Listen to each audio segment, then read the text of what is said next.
This is still Business Breakfast. We're broadcasting live from our studios here in Lagos. Let's begin with some of the stories making the rounds now. A report by the News Agency of Nigeria said with the redesigning of 200, 500 and 1,000 Naira notes by the Central Bank of Nigeria and the January 31 deadline as for use of the old notes and subsequent to February 10, after which the note will cease to be legal tender, there have been issues among Nigerians as to what the real status of the Naira is.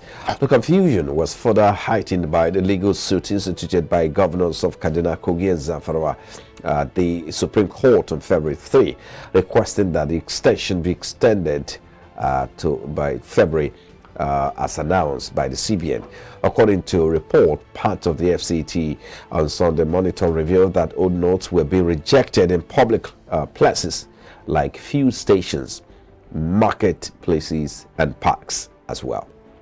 Let's move away from there quickly. The federal government has budgeted about 5.5 trillion for tax expenditure in 2023.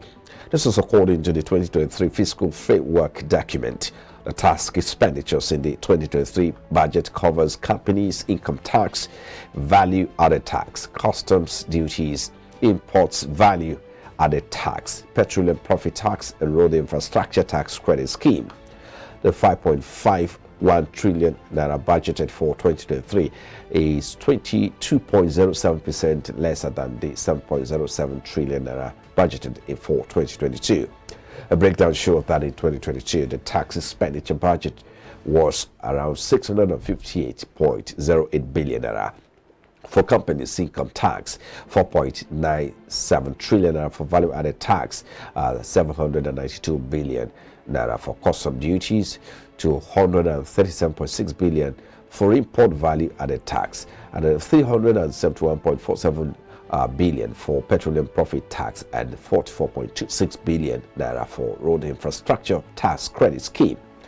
According to Tax Foundation, tax expenditures are a departure from the normal tax code that lowers the tax burden of individuals or businesses through an exemption, deduction, credit, or preferential rate. The OPEC Plus group, led by Saudi Arabia, will maintain output despite plans by the Moscow to cut 500,000 barrels daily, a retaliation for international sanctions.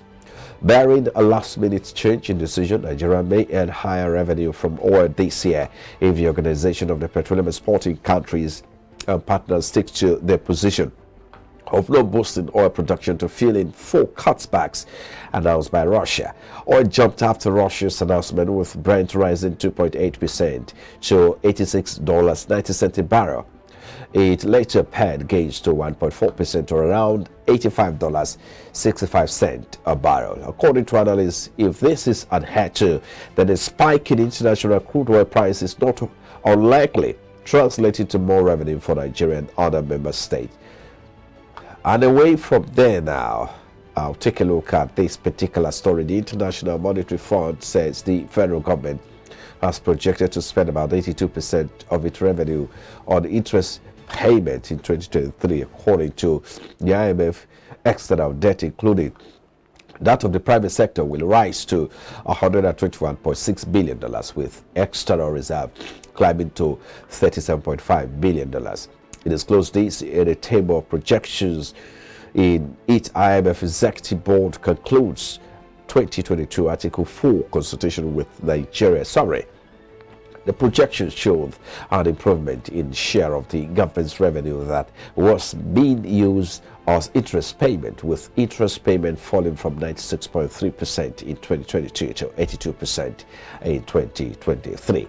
It added that interest payment was 86.1% and 87.8% of the federal government's revenue in 2022 and 2021 respectively.